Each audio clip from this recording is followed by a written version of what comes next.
who's up for some more head scratching? I haven't done exact measurements, but kind of gauging across from where the exhaust goes out the side of the boat and everything, and the water line should be just above the engine is where the water line should be. And like I said, I didn't measure exactly, so give or take about this much or so. Water line's somewhere in through here. So come back here.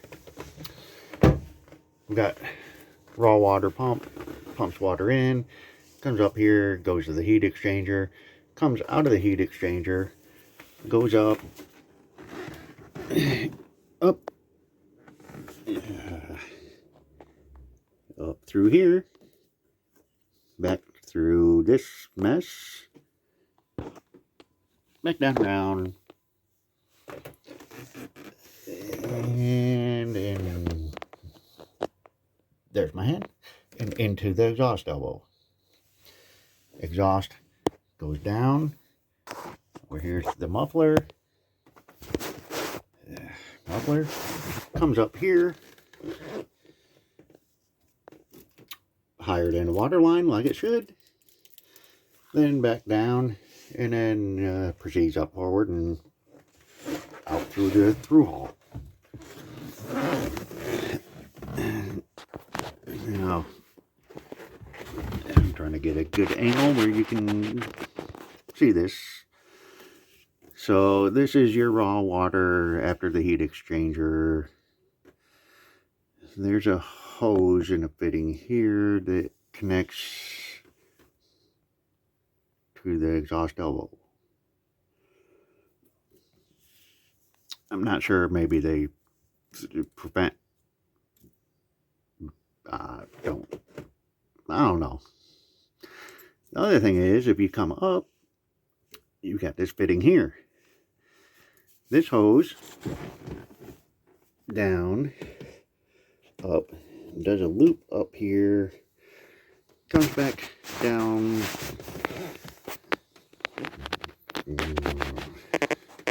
down here, goes down under. And another good thing about the boat, it's got a dripless shaft seal on it. My research, everything, when you put one of these on, you put the vent line on, and you take the vent line up somewhere higher than the water line, which, like I said, was right about here-ish, and then the vent line just ends.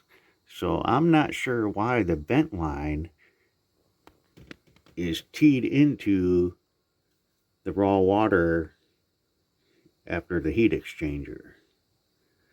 I mean, I don't know if, because it is above the water line, maybe it still works as a vent, but then you're pumping water through, so is water going to come from your raw water and go down your vent tube to your seal? Not really sure, but also judging by the looks of a lot of this, I don't really feel too safe about how it is.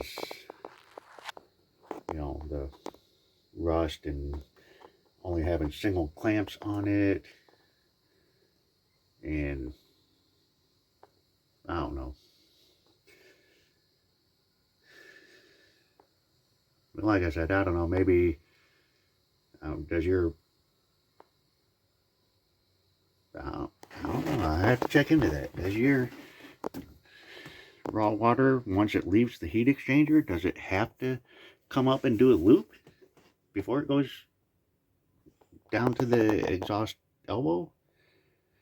I mean, the fact that the elbow is below the water line, I think prevents siphon, maybe. I don't know. Let's just do a little bit more research, I think. Well, I got a project that I've been kind of putting off because it's a major project. It's going to take some time and a lot of work and stuff. But The weather's gotten decent. It's cooled down a lot, so might as well go ahead and do it. So, who's ready to do an engine swap? Yank that thing out and throw a new engine in there.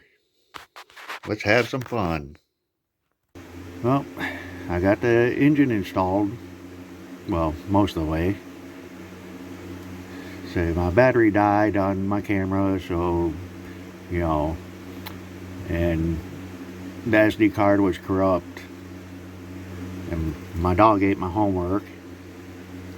Actually, I got 2 dogs, and my dogs ate the footage. Yeah. So, sorry I don't have any footage of pulling the old one or putting this one in.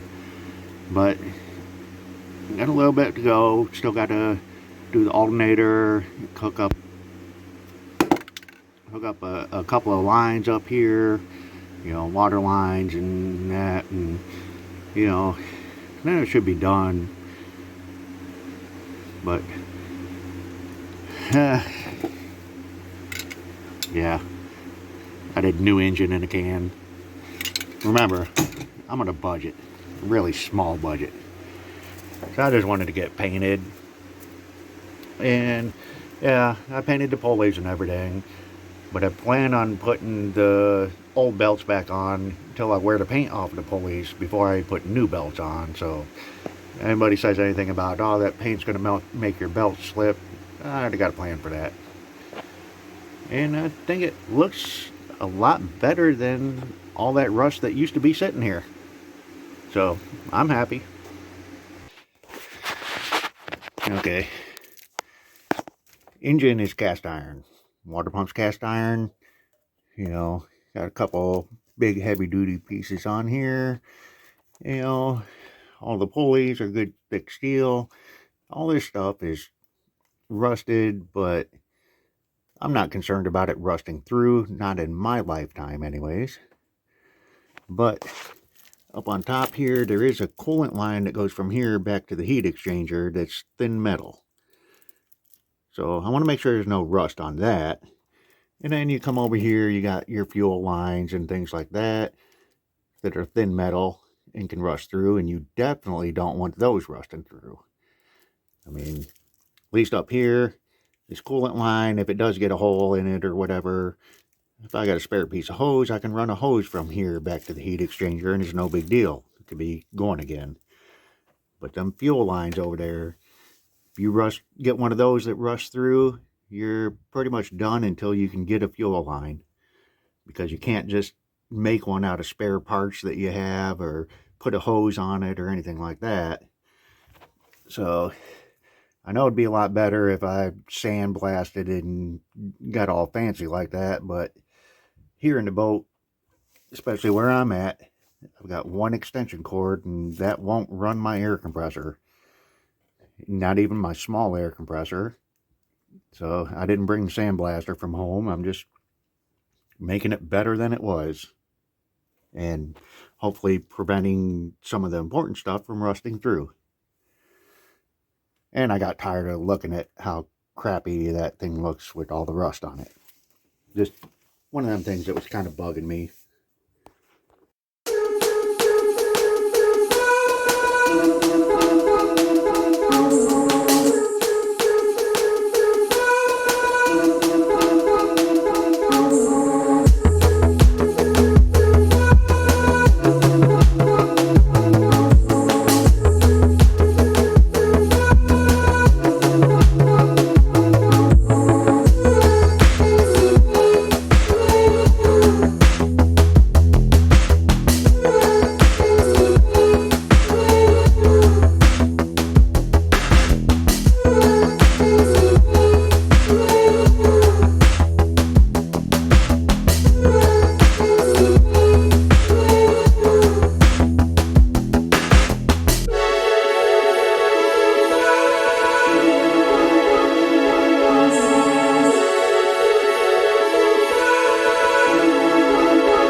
So when I was painting I mean, when I was replacing the engine, I was back here and then still got this mess up here that was right above my head, and I keep thinking about it and looking at it. And I mean, I know because the engine sits below the water line, exhaust has to come up, and it's supposed to have a vented loop. Raw water, same thing. But it's a whole thing of, if you connect the vent from one to the vent from the other, doesn't that kind of defeat the purpose, because it's not a vent anymore? And then having the dripless shaft seal hooked into it too. I mean, you're going to have back pressure on the exhaust. You're going to have pressure on the raw water when the engine's running. And I know the vents are for when you turn the engine off, but still, just, I don't understand how this could even work, because both are connected together. And I would think that when the engine's running and you're pumping raw water through this line, it's going to be putting some down the line that goes down to the dripless shaft seal. I don't know if it would actually push it that way or not, because, it's going to take path of least resistance. So, I don't know. I just got to rip all this out and start from scratch, I guess. I mean, I could probably keep the exhaust here and see what I can do to just put a regular vent in there, and then take all of this out and do the same thing. Just make it where it's a vent.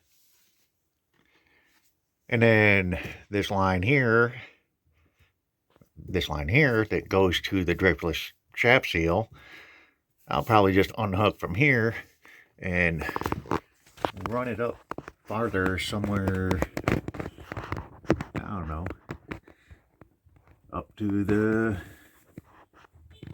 something somewhere up there, and just have it go up and end, because that's all it needs to do. But yeah, that's just been bugging me, because it's right here in my face when I'm down here replacing an engine. I don't know. Maybe that'll be today's project, figuring something out here.